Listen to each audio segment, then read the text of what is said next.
Welcome to another happy half hour at the pub quiz from hell. I'm mine host, of course, and here's your round. A small, dry, white one. A large one.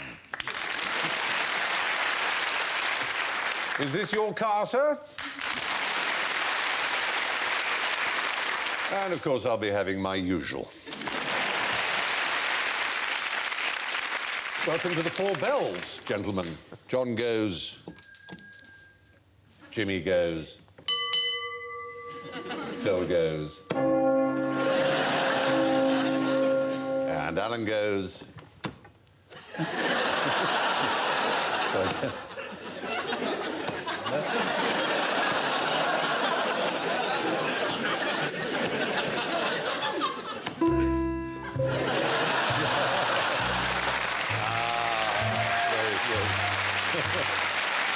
Oh, yes. Now, what would you do, or what should you do, if a bird knocks over your dominoes? This actually happened. Oh, you know this? Yeah. Tell. Well, a bird flew in and knocked over some dominoes. It was, I think it was in Holland, and there were about 20,000 of them. Yeah, that is fantastic. There were 23,000 and it was in Holland. Absolutely right. There's one little house sparrow flew into the Frisian Conference Centre in Leeuwarden, and it would have been more, because they were going for a world record. It was Domino Day 2005, and they were going for 5 million, but he knocked over only 23,000 because they'd left gaps. You can't imagine that the Dutch would have been that bothered, though. Oh, show a bird that's knocked over a domino. Never mind. Let us go to the Anne Frank Museum. Well, in fact, what they did is they called for one Duke Faunabeheer, who came in with a net and tried to trap the bird because they were terrified. He was still in the building. He was going to knock over more. Bizarrely, Faunabeheer means animal manager in Dutch. Fauna is fauna and beheer means a manager. Anyway, and he tried and tried and tried, and then he shot it. And he was fined €200 for the crime of killing a member of an endangered species, the house sparrow. I've had some bird problems recently. I have... Pigeons have suddenly decided to live on my balcony in great quantities. There were nests and feathers and shit everywhere. It was like Jackson Pollock had been doing it all. And I went to see somebody about it. They said, oh, you know what you need? You need a kestrel. And also, at the time, John was hosting a massive domino party. So It went horribly wrong, Philip, I can tell you. I love the image of Session sat at home watching television, kestrel on the arm. Fly, my pretty. You could pull it off, though, couldn't you? A kestrel, I mean, I'm sure he'd love it, but... You're barred! Well, amazingly, the Dutch animal rights people got very, very upset about the death of this one sparrow. And this year, they are actually opening a special house sparrow display, and the stuffed dead sparrow will star. Is that up against the Anne Frank house? It is. Because I don't think it's as bad. That's a more plausible image of the Nazis creeping into Anne Frank's house and she knocks the dominoes over and suddenly the... Up in the loft of Roger's Avenue. Let's go to the loft, I hear a domino. These Nazis. Funny accent. I know. I've never met any. I only ever seen Hello, Hello, so not got a lot to base it on. We can move on. Anyone fancy a game of arrows while we're in the pub? On the hockey, then, what begins with D and is something you always see the players doing in darts matches? Johnny? Dangly wrist. Dangly wrist? The great darts player always, before they wobble their stomach, they do this with their wrist. I'm sorry, it's an unfortunate... What kind of pubs have you been playing darts in? Hello? Yes, they're very nice. No, Jimmy, no. It's 2006. What did... We can't be doing hello, ducky, can we? Is there some word that they use that means throwing the darts? Or is it darting? Well, what you've done is you've cleverly avoided our trap, which was drinking, because that's what they don't do. No, It's that's- actually against the rules of competition darts to drink during a game of darts. When they first televised it, they would drink quite a lot while they were playing. Then the game fell into decline, and it was that fell whore comedy that was responsible. Darting. You join us during the final stages of this truly titanic struggle between Di Fatbelly Gutbucket and the English champion Tommy Even Fatterbelly Belcher. It's game on. And it's a good start. Double vodka. Single pint.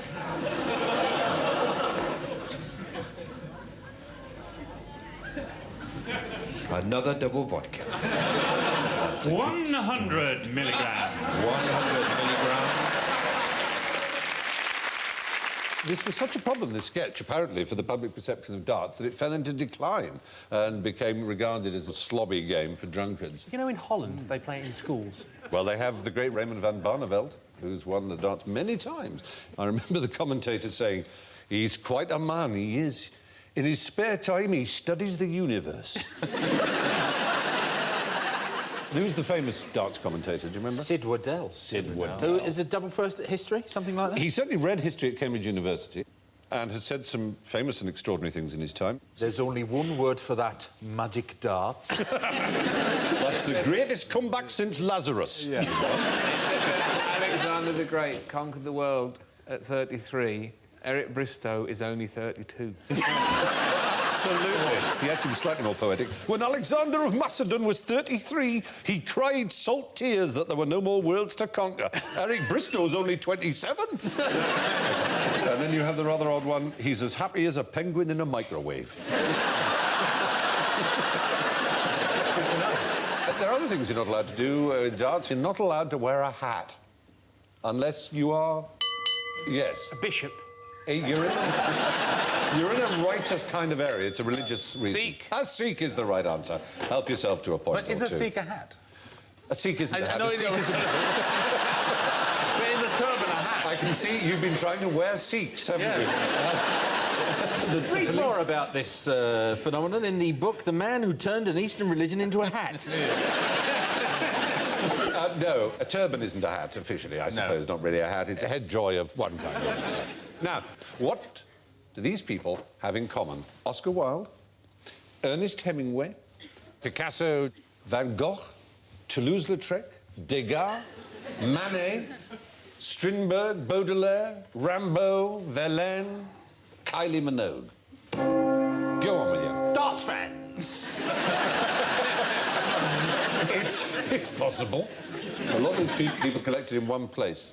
Was something to do with Paris? How's in Paris? It's associated with Paris in a particular epoch. The whole bohemian world of Paris artists. Yeah, I take your point, but the Minogue is throwing us a little. Yeah.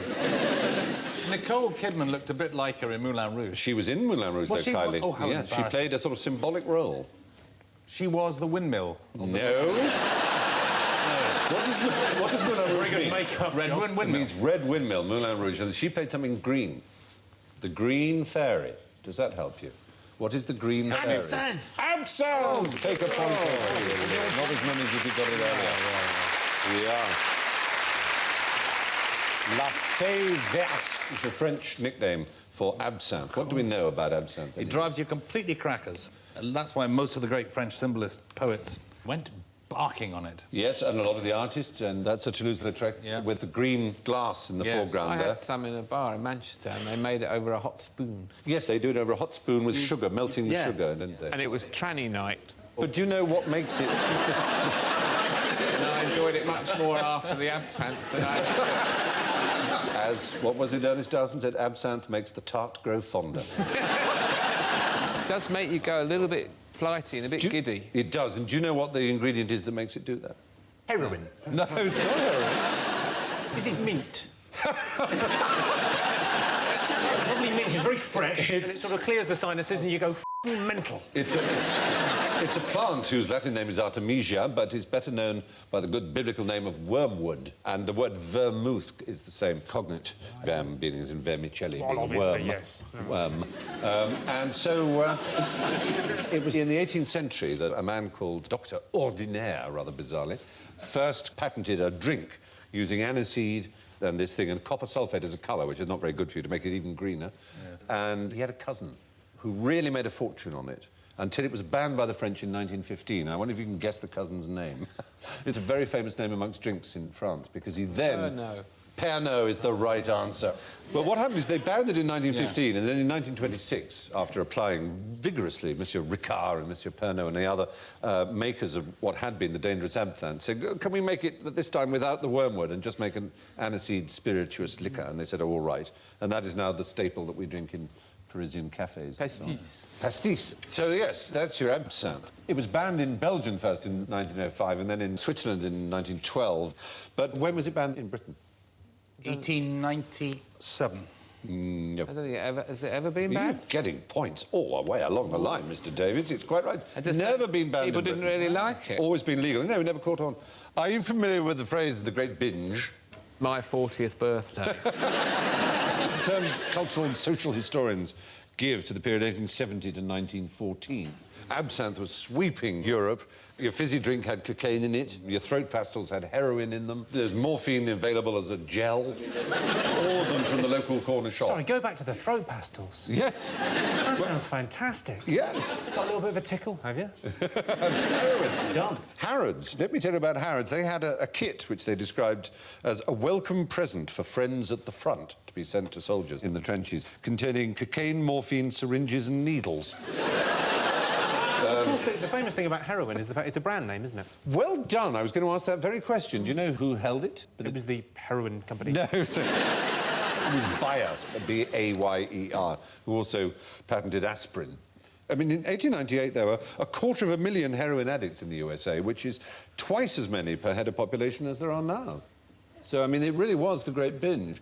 Animal tests had proven heroin to be 100% non-addictive. The Boston Medical and Surgical Journal wrote in 1900, it possesses many advantages over morphine, it's not hypnotic, and there's no danger of acquiring a habit. Absinthe, anyway, absinthe, painted by Picasso, Degas, Manet and Toulouse-Lautrec, copiously consumed by all the rest, except for Kylie Minogue, who, as you pointed out, played the character Absinthe, or the Green Fairy, in the film Moulin Rouge. Now, what's a vomit comet? Yay. Is it a new alcoholic snooker player? No, it isn't. Or is it a branch of electrical retailers in Slough? Good. If you don't feel very well in space and you throw up out of the window. You started so well, and then you suggested the idea of a window that you could open in a space capsule. I'm assuming there'd be an airlock. Or maybe you just have your own helmet and then vomit out. It's a plane that they train astronauts. You're absolutely right, Phill Jupitus. Help yourself to They some float about points. and they throw up and they bring them down again. Exactly right. Covered in their own business. It's exactly right. Well done. It's a military spec 707, and it does parabola flights. It does about 30 or 40 in a mission. They shot about 20 minutes of footage for Apollo 13 in it, but they could only do it in 60-second chunks, because that's as much as you're allowed to be weightless before they have to bring you back down. You're absolutely right. It's actually even less than 60 seconds. Yeah, it's about 40 seconds. It must be padded. Well, you don't need to, because you don't really hit it with any force when you're weightless. Well, But imagine when you stop being weightless. It comes back slowly, I guess. Because Your problem. you go It's from... also covered in sick. Go from 0G... Interesting point from a personal point of view. If you weigh a lot, are you more weightless? We have the interesting physical question of the difference between mass and weight. Weight is a phenomenon that doesn't exist except by virtue of gravity, because we live in 1G. Tell that to society. Yeah.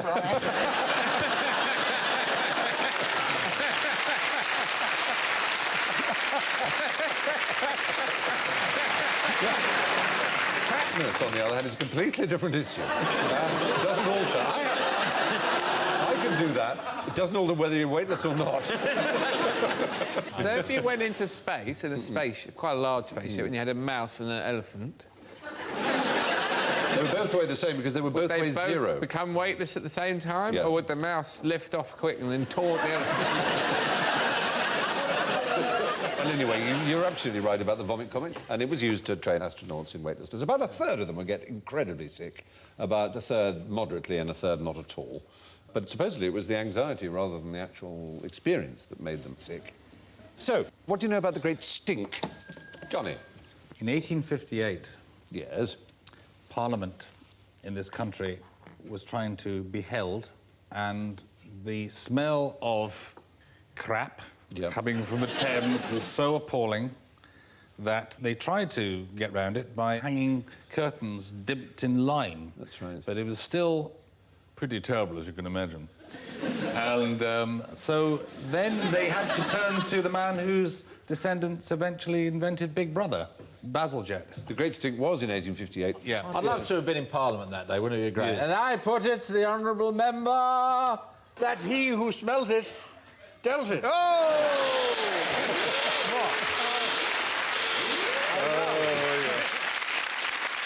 And of course, there was no sewage system in 1858 to speak of. They used the underground rivers, the fleets, and so on. Yeah. And the turds built up. There had been 3 huge cholera epidemics. 1% of all the population of London had been killed in cholera. Is cholera a smelly thing? No, but it goes where smell is, and that's the point. At the time, everybody believed it. Even the most senior doctors believed that disease was spread by smell. I still think that. Well, indeed, a lot of people do. Because so often, where there is something terrible like typhoid or cholera, there is also an awful smell. Because, let's face it, these are fecally born diseases, and it's when shit gets into water and people drink the water that they get typhoid or cholera. People smell it. But, of course, they have no microscopic evidence of the fact that there were parasites or bacilli or germs of any kind, so they naturally thought, this is causing a terrible smell. So to get rid of the smell, we will have sewers that take everything away underground, which is the greatest sewage system that had ever been built in London. Miles, thousands of miles of drains. The embankment was built there in front of us and next to this studio. Putney Bridge, many other bridges, huge pumping stations, vast areas of London. It was the biggest engineering job ever undertaken by this man, Joseph Bazalgette, whose great-great-grandson, oddly enough, now runs Endemol and is busy pumping shit back into our homes. But that's another matter.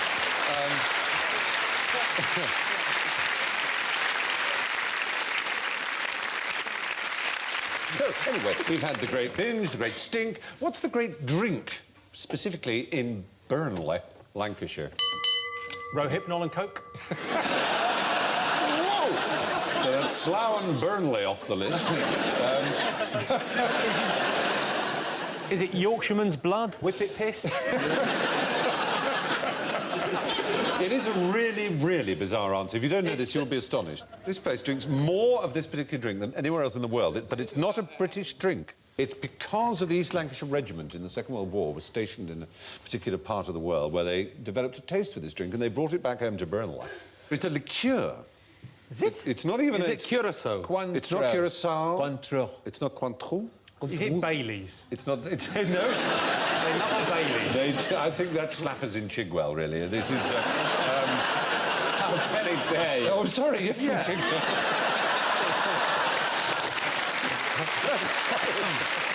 I do apologise. No, the Burnley Miners Working Men's Club gets through a third of the number of bottles sold in the entire country, just the Working Men's Club. Kahlua. It's not Kahlua. It's rather more sophisticated. Chartreuse. That's the right area. It's Strega. No, Chartreuse is brewed by monks, and this is brewed by monks too. Any offers, anyone? Don't know. Benedictine from the audience is the right answer. A Benedictine. There it is. Isn't that extraordinary? And it's genuinely true. Burnley drinks more than any other place in the world. They did seem to be drinking pints with froth. Yeah, it was a latte Benedictine. Oh, we've got a body shop in the parade now, you know. Oh, yeah. I'll have a Benedictino. Now, what did Dora do with invisible ink and binoculars? Are we dealing with the Defence of the Realm Act? You are. Dora, in this Yes. instance, is the Defence of the Realm Act. Right. So... And what did the Defence of the Realm Act do with invisible ink and binoculars? Did it ban them? It banned them. I think you share the points. Very good. Absolutely right.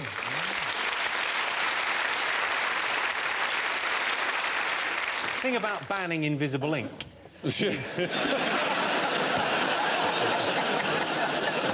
Difficult to follow through You with that, put isn't your it? finger on a problem. Absolutely. 1915, the year that the French banned absinthe, was the year of Dora. But what did it introduce, which is rather fitting to our theme here this evening? Oh, the licensing hours. The license, you're doing well. Points piling up there with you, Phill Jupitus. Absolutely right. Introduced licensing hours. Why? Shift workers. Yes. Yeah, to get more productivity out of the workers. In the Second World War, they had to get Veronica Lake to get a haircut. Yeah. Because the ladies who had to work in the factories while the chaps were away getting blown to bits were mimicking her haircut and getting caught in the machinery. Oh, You know, she used to have her hair over one eye. she did, that wonderful blonde wave, that rippling. She was very like that. fit. She was well fitted. It was down to the eye, but... But anyway, Jerry all Hall. the girls thought, oh, I'd like to be like Veronica Lake. Yeah. So they had their hair like that, and then they'd lean over and go... You're in danger of that happening to yourself, Alan, I have to say. That's one of the reasons why I don't work in munitions factories. It's all beginning to make sense. Yes, they also brought in British Summertime with Dora. They came up with summer. They're brilliant. We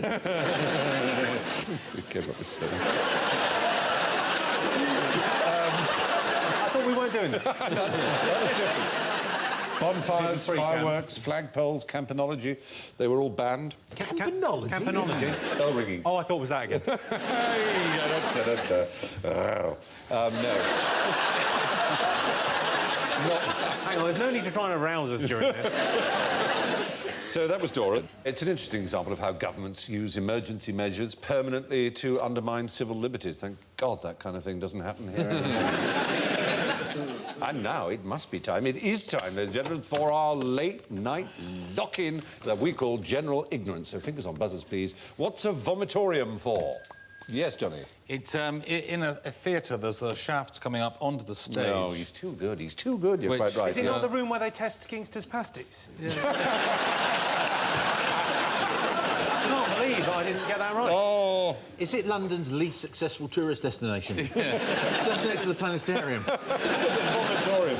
Very good. No, it is indeed. The exits in certain theatres, Chichester Theatre, Sheffield Crucible. the Sheffield Crucible, and of course the Colosseum in Rome had the most famous. Yeah. But mistakenly, people think it's a room that Romans set aside for vomiting after eating too heavily, and that's erroneous. It's just not true. Aldous Huxley probably compounded the felony in 1923 when he wrote about them as having these rooms called vomitoria. The Oxford Dictionary is very harsh on him. Now, what's the single largest man-made structure on the face of the planet? Blue whale. It's usually a good one to get a... No, not a blue whale. Man-made structure. Holland. You know, I mean, in many ways, really- Holland is man-made, isn't it? Well, a lot of it is, the the side bit. polderlands and so on. It's not a single structure, though, is it? What about a really, really, really deep drill? You know, when they drill about 3 miles down. Yeah, that would be big, but it's quite narrow, really. Yeah. An extended Great Wall of China. Oh, there you are. Great Wall of China. Interesting fact about that. Yes, Longest wall in the world, not one cash point. Is it in the Middle East? No, amazingly, I'll tell you what it is. It's Staten Island. I bet there's a Fathers for Justice bloke at the top, isn't there? If there is, in common with much of our theme of this evening, he will be holding his nose. Is it a landfill? It's a landfill, absolutely right. It's a landfill on Staten Island called the Fresh Kills. That's a small part of it. Ah. It covers... Do you know, it doesn't get the tourists it deserves. It was closed in 2001. The residents were beginning not to enjoy it very much. The residents? Well, the residents of Staten Island, I should say, rather than the landfill. They found it completely impossible to play dominoes there. Too many birds. But in 2001, its peak was 25 metres higher than the top of the Statue of Liberty. It was reopened in order to deal with the debris of the Twin Towers and then closed again. It's not really filling the land if it's piled on top of it, is it? Well, no, at the moment they're in the business of making it a parkland and wildlife facility. It's going to be like that episode of The Simpsons where it all leaks and kind of bursts out and they're trying to hammer it down. Don't they give off quite a lot of power, landfills? Because lots of methane gas comes up and they burn it and it works as a power source. And there's much methane trapped in old ones that they're very worried about. They sometimes have landfill explosions, don't they? Which I think they should keep. They should turn it into land for ramblers. and then let them take their chances. It's sort of natural selection. Anyway, what should you not drink if you're dehydrated? Jimmy Carr. Jacob's crackers.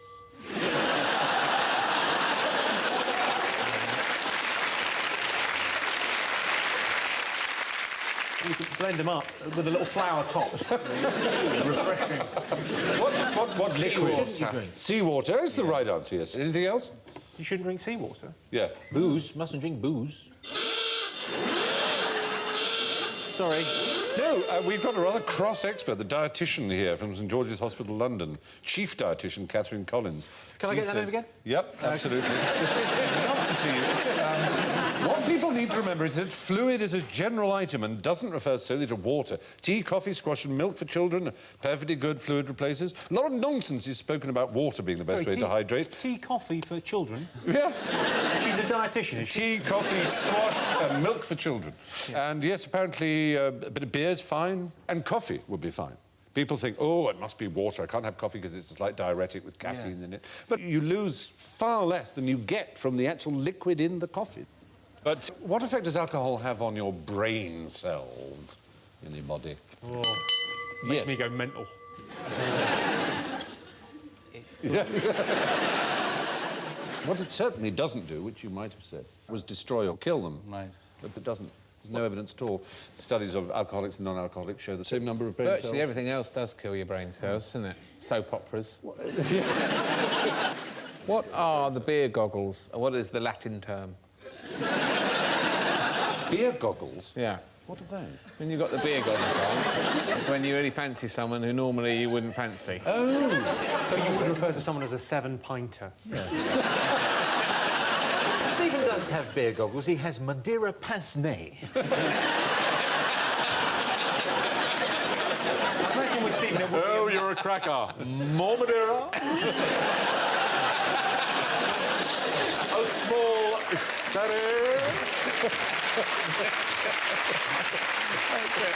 A sherry monocle. Hey, you've got the sherry monocle in. Rot as I hate you. Anyway, I think it must be time to settle up. Last of all, on this melancholy evening, we won't say last, we'll call you the designated loser. It's Phill with -15, ladies and gentlemen. In third place with -3, John Sessions. In second place with +2 milligrams, it's Jimmy Carr, ladies and gentlemen.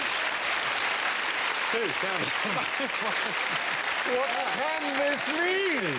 It can only mean that tonight's runaway winner with 10 points is Alan Davis. Wow!